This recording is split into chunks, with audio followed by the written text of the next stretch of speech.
हम संसद की विभिन्न समितियों पर चर्चा कर रहे थे। अगर ये वीडियो आपको पसंद आता है तो लाइक, सब्सक्राइब, शेयर जरूर करें। चलिए शुरू करते हैं। सरकारी व्ययों से संबंधित नियंत्रक महालेखा परीक्षक की रिपोर्ट की जांच किस समिति द्वारा की जाती है? तो लोक लेखा समिति द्वारा इसकी जांच की जाती है। लोक लेखा समिति को किस समिति की जुड़वा बहन कहा जाता है? प्रकलन समिति की जुड़वा बहन कहा जाता है लोक लेखा समिति को। लोक लेखा समिति के सदस्यों का कार्यकाल कितना होता है? तो ये होता है 1 वर्ष का। अध्यक्ष को किसे एवं कौन नियुक्त करता है? तो लोकसभा के विपक्ष दल के सदस्यों में से लोकसभा अध्यक्ष द्वारा। सबसे पुरानी स्थायी समिति कौन सी है? तो ये लोक लेखा समिति है। लोक लेखा समिति अपनी रिपोर्ट किसे सौंपती है? तो लोकसभा अध्यक्ष को। स्थायी वित्तीय समितियों की अनुशंसा किस प्रकार की होती है? परामर्शी होती है। किस समिति द्वारा व्यय में तकनीकी अनियमितता की जांच तथा विभिन्न लेखा की जांच की जाती है? तो किसके द्वारा? लोक लेखा समिति। सार्वजनिक उद्यम समिति का गठन कब हुआ था? 1964 में हुआ था। सार्वजनिक उद्यम समिति की स्थापना किसकी सिफारिश पर हुई? सार्वजनिक उद्यम समिति की स्थापना हुई कृष्ण मेनन समिति की सिफारिश पर हुई। आगे देखिए, लेखानुदान का क्या अर्थ होता है? तो लेखानुदान क्या होता है? यदि निर्धारित समय में बजट पारित नहीं हुआ तो व्यय करने के लिए संसद द्वारा किसी भी अनुदान की अग्रिम स्वीकृति, इसे कहते हैं लेखानुदान। किस प्रधानमंत्री के कार्यकाल के दौरान संविधान के पुनरावलोकन के लिए राष्ट्रीय आयोग बना? तो अटल बिहारी वाजपेयी। लोक लेखा समिति किसका परीक्षण करती है? तो विनियोजित लेखा की। लोकसभा सचिवालय किसके प्रत्यक्ष पर्यवेक्षण के अंतर्गत आता है? तो लोकसभा अध्यक्ष के। संसद के स्थगन प्रस्ताव का उद्देश्य क्या होता है? तो लोक महत्व के प्रश्न पर नियमित कार्रवाई स्थगित कराना। स्थायी वित्तीय समिति कितने प्रकार की होती है? 3 प्रकार की। कौन कौन सी? एक प्रकलन समिति हो गई, लोक लेखा समिति हो गई और लोक उपक्रम समिति। लोक लेखा समिति और सार्वजनिक उपक्रम समिति में संसद के दोनों सदनों के सदस्य सम्मिलित होते हैं, जबकि प्रकलन समिति में कहाँ के सदस्य भाग लेते हैं? तो केवल लोकसभा के। प्रकलन में लोकसभा के और बाकी में दोनों के सदस्य होते हैं। किसमें? लोक उपक्रम और लोक लेखा में। संसद के दोनों सदनों में सरकारी कार्यों को कार्यान्वित करने व तत्संबंधी व्यवस्था का कार्यभार किसे सौंपा जाता है? तो संसदीय कार्य मंत्रालय को। कौन संसद सदस्यों को भारत सरकार द्वारा गठित विभिन्न मंत्रालयों को स्थापित समितियों, बोर्डों, परिषदों, मंडलों और आयोगों में संसद सदस्यों की नियुक्ति का कार्य करता है? तो संसदीय कार्य मंत्रालय। आगे देखते हैं, संसद की स्थायी समिति के सदस्यों को संसद के दोनों सदनों में किस अनुपात में लिया जाता है? तो ये लिया जाता है लोकसभा से 2 और राज्यसभा से 1 के अनुपात में। राज्यसभा के सदस्यों को किस स्थायी समिति में संबंध नहीं रख किया जाता है? तो एस्टीमेट्स कमेटी व प्रकलन समिति में। रेलवे अंचलों के लिए संसदीय सदस्यों की परामर्शदात्री समिति का गठन किसके द्वारा चलाया जाता है? तो संसदीय कार्य मंत्रालय द्वारा। संसद के संदर्भ में कौन सी संसदीय समिति इसकी समीक्षा करती है और सदन को सूचित करती है कि विनियमन, नियम, उपनियम आदि बनाने की शक्ति संविधान द्वारा प्रदत्त है अथवा सदन द्वारा प्रत्यायोजित है? उनका प्रयोग कार्यपालिका द्वारा नियमानुसार हो रहा है? तो अधीनस्थ विधान संबंधी समिति। भारत में दूरसंचार, बीमा, विद्युत आदि जैसे स्वतंत्र नियामकों का पुनरीक्षण किसके द्वारा किया जाता है? तो तदर्थ समितियों या संसदीय विभागों से संबंधित स्थायी समितियों द्वारा। अधीनस्थ विधायन संबंधी समिति में कितने सदस्य होते हैं? तो 15 सदस्य होते हैं। लोकसभा की नियम समिति के पदेनक्षित कौन होता है? तो लोकसभा अध्यक्ष होते हैं। कार्यालय मंत्रणा समिति का गठन किसके द्वारा किया जाता है? तो संसद द्वारा किया जाता है कार्यालय मंत्रणा समिति का। आगे देखते हैं, आप संसदीय स्थायी समितियां देख लीजिए क्या है। वित्तीय समितियां कौन कौन सी है? लोक लेखा समिति, प्रकलन समिति और सार्वजनिक क्रम समिति। विभागीय स्थायी समितियां कौन सी हैं? ये 24 हैं। जांच समितियां कितनी हैं? 3 हैं। याचिका समिति, विशेषाधिकार समिति और आचार समिति। परीक्षण और नियंत्रण समितियां कौन कौन सी है? सरकारी आश्वासन समिति, अधीनस्थ विधायन समिति, अनुसूचित जाति और जनजाति कल्याण समिति, महिला सशक्तिकरण समिति और लाभ के पदों के लिए गठित संयुक्त समिति। सदन के दैनंदिन कार्यों से संबंधित कौन कौन सी समितियां हैं? कार्य सलाहकार समिति, सदस्यों के निजी विधेयकों और संकल्पों के लिए गठित समिति, विनियम समिति और सदन की बैठकों से सदस्यों की अनुपस्थिति से संबंधित समिति। अब आते हैं सदन समितियां एवं सेवा समितियां। इसमें क्या है? सामान्य प्रायोजन समिति, सदन समिति, पुस्तकालय समिति। तदर्थ समितियों में कौन है? प्रवर एवं संयुक्त समिति, किसी विशिष्ट मामले की जांच समिति। आगे देखिए, प्रवर समिति में अधिकतम कितने सदस्य होते हैं? तो ये होते हैं आपके कितने सदस्य होते हैं? ये 30 होते हैं। अब संयुक्त प्रवर समिति में अधिकतम कितने सदस्य होते हैं? तो 45। प्रवर समिति को अपनी रिपोर्ट सामान्यतः कितने माह में देनी होती है? तो 3 माह में। सर्वप्रथम जांच समिति का गठन कब किया गया था? 1951 में किया गया था। प्रत्येक संसदीय प्रणाली में संसद की बैठकों में प्रश्नों के लिए अलग से समय निर्धारण किया जाता है, जिसे क्या कहते हैं? प्रश्नोत्तर घंटा कहते हैं। ब्रिटिश संसद के निम्न लोकप्रिय प्रत्यक्ष निर्वाचित शक्तिशाली सदन कौन सा है? तो कॉमन सभा। विभागीय समितियों के गठन की सिफारिश किसने की थी? तो नियमन समिति ने की थी विभागीय समितियों के गठन की सिफारिश। विभागीय समितियों की संख्या वर्तमान में कितनी है? 24 है। नियमन समिति के सदस्यों की संख्या कितनी होती है? लोकसभा से 15, लोकसभा में 15 लोकसभा में और 16 राज्यसभा में। संसद के दोनों सदनों में याचिका समिति में कितने सदस्य होते हैं? तो लोकसभा में 15 और राज्यसभा में 10। 2G स्पेक्ट्रम घोटाले की जांच हेतु गठित संयुक्त समिति को अध्यक्ष कौन थे? PC चाको। अब देखिए, संसद सदस्यों के वेतन भत्ते किस अधिनियम के तहत निर्धारित किए गए हैं? तो किस अधिनियम के तहत? वेतन भत्ता अधिनियम 1954। त्रिशंकु सदन का क्या तात्पर्य है? संसद में किसी दल को बहुमत नहीं है। भारत में नियंत्रक और महालेखा परीक्षक के पद को समाप्त करने का सुझाव किसने दिया था? पॉल एपलबी ने। नियंत्रक और महालेखा परीक्षक के बारे में हम पढ़ेंगे। देखिए, भारत का नियंत्रक महालेखा परीक्षक कैग की नियुक्ति कौन करता है? तो राष्ट्रपति करता है। संविधान के किस अनुच्छेद के अंतर्गत नियंत्रक और महालेखा परीक्षक की नियुक्ति होती है? तो अनुच्छेद 48। नियंत्रक महालेखा परीक्षक अपनी रिपोर्ट किसे सौंपता है? राष्ट्रपति को। नियंत्रक एवं महालेखा परीक्षक के पद का सृजन किसके द्वारा किया जाता है? संविधान द्वारा। भारत के नियंत्रक एवं महालेखा परीक्षक के पद का कार्यकाल कितना निर्धारित किया गया है? 65 वर्ष की आयु या 6 वर्ष जो पहले हो। कितना होगा? 65 वर्ष या 6 वर्ष की आयु पूरी। जो 6 वर्ष का ऐसे होगा, ऐसे अधिकतम जो है उसके 65 आयु कार्यकाल जो 6 वर्ष का रहेगा वो रहेगा।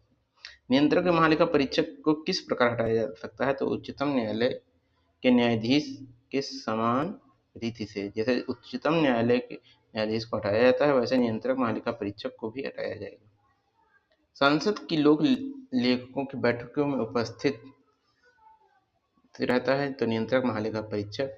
कैग का एक मित्र एवं मार्गदर्शक कौन होता है? लोक लेखा समिति। संविधान के किस अनुच्छेद में नियंत्रक और महालेखा परीक्षक के कर्तव्यों को निर्धारित किया गया है? अनुच्छेद 149। किस वर्ष अकाउंटिंग को ऑडिटिंग या लेखा परीक्षक से अलग किया गया? नियंत्रक महालेखा परीक्षक का कार्य केवल सरकारी लेखा तक सीमित रह गया 1976 में। कौन सार्वजनिक व्यय पर संसदीय नियंत्रण का अंग नहीं है? नियंत्रक एवं महालेखा परीक्षक नहीं। नियंत्रक एवं महालेखा परीक्षक के कौन कौन से कर्तव्य हैं? भारत की संचित निधि से होने वाले सभी व्ययों का लेखा जोखा परीक्षण करना, उनके संबंध में प्रतिवेदन प्रस्तुत करना, आकस्मिक निधि और लोक लेखाओं से होने वाले सभी व्ययों को लेखा परीक्षा करना और उनके संबंध में प्रतिवेदन प्रस्तुत करना। सभी व्यापार, निर्माण, लाभ और हानि लेखाओं की लेखा परीक्षा करना और उनके संबंध में प्रतिवेदन प्रस्तुत करना। ये क्या होते हैं? ये इसके कर्तव्य हैं। स्थायी समितियों का गठन कितने समयांतराल पर होता है? प्रतिवर्ष होता है। देखिए, भारत के नियंत्रक और महालेखा परीक्षक, उनका कार्यकाल क्या रहा?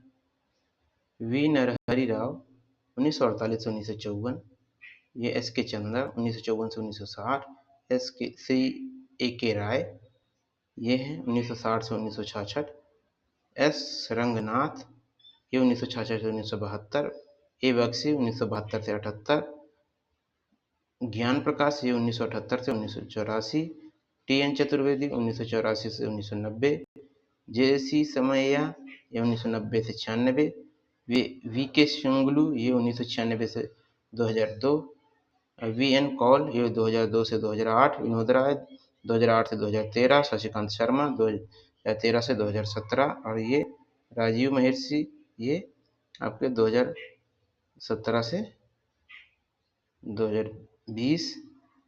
अब ये गिरीश चंद्र मुर्मू हैं इस वक्त 2008 से अगस्त 2020 से वर्तमान तक स्थिति दी गई है इसकी।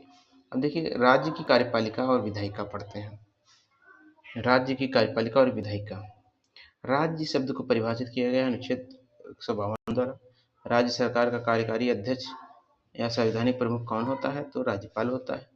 संविधान के किस भाग में राज्यों की कार्यपालिका संबंधित प्रावधान है? भाग 6 में। राज्यपाल, देखिए, राज्य का प्रथम नागरिक और राज्य कार्यपालिका के संवैधानिक प्रमुख होता है राज्यपाल। और राज्यपाल की नियुक्ति की जाती है तो राज्यपाल की नियुक्ति होती है अनुच्छेद 155 द्वारा। किस एक व्यक्ति को एक या अधिक राज्यों का राज्यपाल नियुक्त किया जाता है 7वें संविधान संशोधन अधिनियम 1956 के तहत। किसी अनुच्छेद में कहा गया, किस अनुच्छेद में कहा गया है कि एक व्यक्ति एक से अधिक राज्यों का राज्यपाल नियुक्त हो सकता है? ये 153 में कहा गया। संविधान में राज्यपाल की नियुक्ति के लिए क्या अर्हताएं हैं? अनुच्छेद 157 में निर्धारित हैं जो, और भारत का नागरिक हो, 35 वर्ष की आयु पूर्ण कर चुका हो। राज्यपाल की अन्य अर्हताएं कौन सी हैं जो बाद में जोड़ी गई? जिस राज्य में उसकी नियुक्ति होगी वह उस राज्य से संबंधित न हो। जब राष्ट्रपति राज्यपाल की नियुक्ति करे तो वह राज्य के मुख्यमंत्री से परामर्श करे। राज्य पद की शर्तें कौन कौन सी हैं? वह संसद सदस्य होना चाहिए और न ही विधानमंडल का सदस्य होना चाहिए। वह संसद सदस्य नहीं होना चाहिए और न ही विधानमंडल का सदस्य हो। किसी लाभ के पद पर नहीं होना चाहिए। वर्तमान में राज्यपाल का वेतन कितना होता है? 35.5 लाख रुपए। राज्यपाल का वेतन और भत्ता कहाँ से दिया जाता है? राज्य की संचित निधि से दिया जाता है। राज्यपाल को शपथ कौन दिलाता है? राज्य संबंधित राज्य के उच्च न्यायालय का मुख्य न्यायाधीश।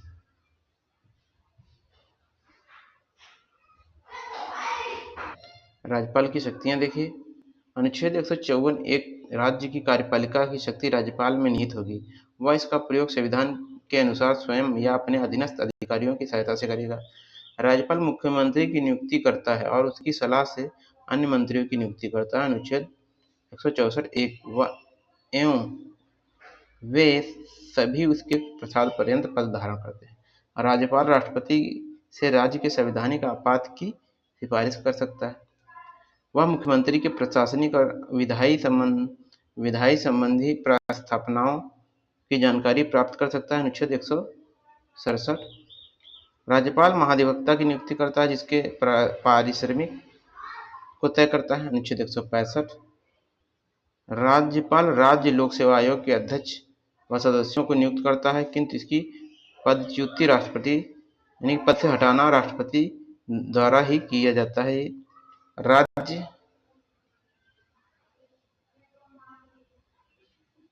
राज्य निर्वाचन आयोग के अध्यक्ष राज्य विश्वविद्यालय के कुल उपकुलपतियों आदि की नियुक्ति करता है तथा हाईकोर्ट के न्यायाधीश की नियुक्ति में राष्ट्रपति का परामर्श भी देता है राज्यपाल। राज्यपाल को मुख्य न्यायाधीश की अनुपस्थिति में कौन सा पद दिलाता है?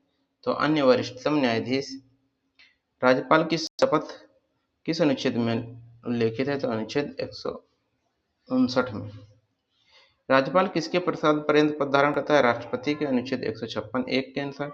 विधायी शक्तियां कौन कौन सी होती है? राज्यपाल विधान मंडल के दोनों सदनों का सत्रावसान और विधानसभा को विघटित कर सकता है। अनुच्छेद 174। राज्यपाल विधानमंडल के दोनों सदनों को विधायकों और अन्य मामलों पर संदेश भेज सकता है। अनुच्छेद 175। राज्यपाल प्रत्येक आम चुनाव के बाद प्रथम सत्र में तथा प्रत्येक वर्ष के प्रथम सत्र में अभिभाषण करता है। अनुच्छेद 176। राज्यपाल प्रत्येक आम चुनाव के बाद प्रथम सत्र में तथा प्रत्येक वर्ष के प्रथम सत्र में अभिभाषण करता है। अब देखिए, राज्यपाल द्वारा विधान परिषद में वहाँ कुल सदस्य संख्या का 1/6 सदस्य मनोनीत किए जाते हैं, जो कि साहित्य, कला, विज्ञान, समाज सेवा और सहकारी आंदोलनों के क्षेत्रों से संबंधित होते हैं। राज्यपाल के अनुच्छेद 113 के अंतर्गत अध्यादेश जारी कर सकता है। 123 के तहत राष्ट्रपति। विधानमंडल के पुनः समावेत होने पर 6 सप्ताह की समाप्ति पर अध्यादेश समाप्त हो जाता है। विधानसभा सदस्य की निर्भरताओं के मुद्दे पर निर्वाचन आयोग से विमर्श करके इसका निर्णय करता है। राज्य विधानमंडल द्वारा पारित किसी विधेयक को राज्य विधानमंडल द्वारा पारित किसी विधेयक को राज्यपाल कर सकता है। विधेयक को स्वीकार कर सकता है, स्वीकृति को रोक सकता है, विधेयक को पुनर्विचार के लिए वापस कर सकता है, विधेयक को राष्ट्रपति के विचार के लिए सुरक्षित रख सकता है। ऐसा तब हुआ जब उसे लगे कि विधेयक संविधान के उपबंधों के विरुद्ध हो, उच्च न्यायालय को खतरे में डालने वाला हो, देश के व्यापक हित के विरुद्ध हो, नीति निर्देशित तत्वों के विरुद्ध हो या राष्ट्रीय महत्व का हो। अनुच्छेद 31 का के तहत संपत्ति के अनिवार्य अधिग्रहण से संबंधित हो। किस अनुच्छेद के तहत राज्यपाल द्वारा विधानसभा में एक एंग्लो इंडियन सदस्य को मनोनीत किया जाता था, जो 104वें संविधान संशोधन 2019 द्वारा समाप्त किया गया है? तो अनुच्छेद 133। अब देखिए, हम देख लेते हैं वित्तीय शक्तियाँ कौन कौन सी होती हैं राज्यपाल की। तो राज्यपाल वार्षिक वित्तीय विवरण राज्य बजट को और विधानमंडल के समक्ष रखवाता है। अनुच्छेद 202। धन विधेयकों को विधानसभा में राज्यपाल की पूर्व सहमति से रखवाया जाता है। राज्यपाल की अनुशंसा पर ही सभी अनुदानों की मांग की जाती है। राज्यपाल प्रत्याशित व्यय के लिए राज्य आकस्मिक निधि से अग्रिम धन ले सकता है। राज्यपाल राज्य वित्त आयोग, राज्य लोक सेवा आयोग और नियंत्रक एवं महालेखा परीक्षक की रिपोर्ट को राज्य से संबंधित लिखित रूप में विधानसभा के सामने रखवाता है। राज्य वित्त आयोग के गठन राज्यपाल करता है, जो कि पंचायतों और नगर पालिकाओं की हर 5 वर्ष में समीक्षा करता है। अब न्यायिक शक्तियाँ क्या होती है? राज्यपाल को अनुच्छेद 161 के अंतर्गत किसी दंड को क्षमा, राज्य सूची और समृद्धि सूची करने का अधिकार है, किंतु राष्ट्रपति की भांति मृत्युदंड को क्षमा करने का अधिकार नहीं। राज्यपाल जिला न्यायाधीशों की नियुक्ति, प्रोन्नति एवं स्थानांतरण उच्च न्यायालय के परामर्श पर करता है। राज्यपाल को विवेकी शक्तियों का उपबंध संविधान में कहाँ है? अनुच्छेद 163 के 2 में। राज्यपाल को संवैधानिक शक्तियों के उपबंध को किन अनुच्छेदों में देखा जा सकता है? अनुच्छेद 54, 63, 64। राज्य की कार्यकारी शक्तियां राज्यपाल में निहित होंगी। ये कार्य उसके द्वारा अधीनस्थ शक्तियों द्वारा संपन्न होंगे। अनुच्छेद 154। किसी राज्य के राज्यपाल गवर्नर में राज्य की कार्यपालिका शक्ति निहित है। यह संविधान के किस अनुच्छेद में उल्लेखित है? अनुच्छेद 154(1). राज्यपाल राष्ट्रपति की इच्छा अनुसार पद धारण करते हैं, अर्थात प्रसाद पर्यंत। उक्त कथन को कौन सा अनुच्छेद निर्धारित करता है? अनुच्छेद 156(1). सामान्यतः राज्यपाल 5 वर्ष के लिए पद धारण करते हैं। पद धारण की अवधि से उपरोक्त कथन का वर्णन किस अनुच्छेद में किया गया है? तो अनुच्छेद 156(3). भारतीय संविधान को निम्नलिखित में से कौन सा एक अनुच्छेद राज्य के एक राज्यपाल के रूप में नियुक्ति के लिए योग्यता निर्धारित करता है? तो अनुच्छेद 57 157। राष्ट्रपति कुछ आकस्मिकताओं में राज्य के राज्यपाल के कृत्यों के निर्वहन के लिए उपबंध बना सकता है। निम्न उपबंध किस अनुच्छेद में उपबंधित है? तो अनुच्छेद 160 में। विवेकाधीन कार्यों के अतिरिक्त अन्य कार्यों को राज्यपाल मंत्रिपरिषद की सलाह पर करता है। अनुच्छेद 163। राज्यपाल बिना मंत्रिमंडल के परामर्श के भी मंत्री के विरुद्ध भ्रष्टाचार निरोधक अधिनियम और भारतीय दंड संहिता के अंतर्गत किए गए अपराधों के लिए अभियोजन करने की स्वीकृति दे सकता है। निम्न उपबंध किस अनुच्छेद के अंतर्गत दिया गया है? अनुच्छेद 163 2 स्वविवेक के आधार पर। राज्य मंत्रिपरिषद मंत्रिमंडलों के प्रति सामूहिक रूप से उत्तरदायी होगा। अनुच्छेद 164 2। राष्ट्रपति के विचार के लिए किसी विधेयक को राज्यपाल द्वारा आरक्षित कर लिया जाता है। निम्न किस अनुच्छेद से संबंधित है? अनुच्छेद 200। राज्यपाल किसके प्रति उत्तरदायी होता है? तो राष्ट्रपति के। क्या भारत के संविधान में राज्यपाल को उसके पद से हटाने का कोई प्रक्रिया अधिकथित है? नहीं। राज्यपाल मंत्रिपरिषद के परामर्श से स्वतंत्र कार्य कर सकता है, जबकि राज्यपाल विधानसभा में सरकार को अपना बहुमत सिद्ध करने को कहने के लिए स्वतंत्र हो। अल्पमत में आए मुख्यमंत्री को बर्खास्त कर सकता है। राष्ट्रपति के विचारार्थ विधेयक को आरक्षित कर सकता है। विधायिका पर पारित किसी विधेयक को पुनर्विचार हेतु वापिस कर सकता है। विधेयक को बिना राज्यपाल की सिफारिश के ही उसे किसी विधानसभा में पुनर्स्थापित किया गया हो, तो विधेयक को पारित करके राज्यपाल पास भेज दिया गया हो तो उस पर क्या प्रभाव पड़ेगा? राज्यपाल की अनुमति देने पर वह अधिनियम विधिमान्य होगा। किसी राज्य का राज्यपाल किसकी नियुक्ति नहीं कर सकता? तो उच्च न्यायालय के न्यायाधीश। विधानसभा के सदस्यों की निर्भरताओं से संबंधित प्रश्नों पर अंतिम निश्चय किसके द्वारा लिया जाता है? तो राज्यपाल द्वारा निर्वाचन आयोग की राय से।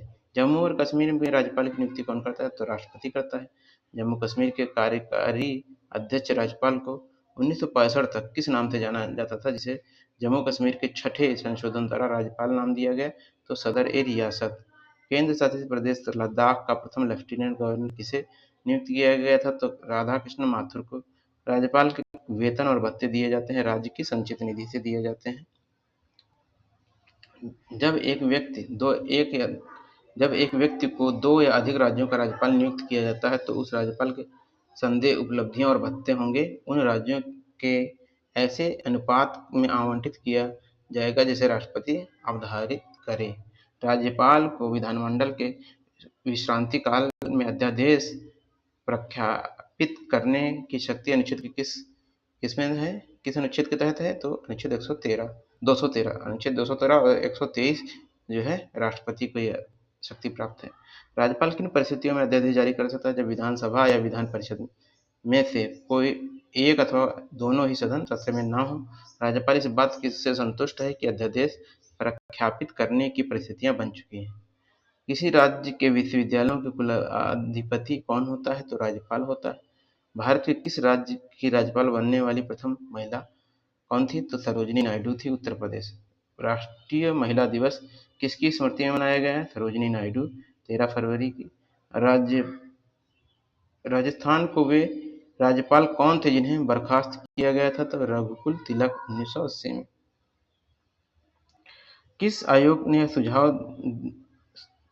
यह सुझाव था कि राज्यपाल को उस राज्य के बाहर एक प्रतिष्ठित व्यक्ति होना चाहिए और उसे एक ऐसा तटस्थ व्यक्ति होना चाहिए जिसके गहन राजनीतिक जुड़ाव न हो या उसे हाल ही के पिछले वर्षों में राजनीति में भाग नहीं लिया हो? तो ये सरकारी आयोग की सिफारिश थी 1988 में। अब राष्ट्रपति और राज्यपाल के विशेषाधिकार और अनुमतियां देख लेते हैं। राष्ट्रपति और राज्यपाल अपने पद की शक्तियों का प्रयोग किसी न्यायालय में कार्रवाई से उन्मुक्ति प्राप्त है। अनुच्छेद 361 1। राष्ट्रपति या राज्यपाल के विरुद्ध उसकी पदावधि के दौरान किसी न्यायालय में दांडिक कार्यवाही संस्थापित नहीं की जा सकती। अनुच्छेद 361 2। राष्ट्रपति या राज्यपाल की पदावधि के दौरान उसकी गिरफ्तारी या कारावास के लिए किसी न्यायालय से कोई आदेशिका निकाली नहीं जाएगी। अनुच्छेद 361 3। अनुच्छेद 361 3 में यह है कि व्यक्तिगत हैसियत से किए गए कार्य के संबंध में उसके विरुद्ध अनुतोष का दावा करने वाली दीवानी मुकदमा तत्संबंधी विस्तृत लिखित सूचना उन्हें देने के 2 माह पश्चात चलाया जा सकता है। ये क्या है? अनुच्छेद 361(4). तो 361 में ये मुक्तियां हैं, ये विशेषाधिकार हैं। और नेक्स्ट वीडियो में हम राज्य के मंत्री परिषद के बारे में पढ़ेंगे। अगर वीडियो आपको पसंद आता है तो लाइक, सब्सक्राइब, शेयर जरूर करें। धन्यवाद।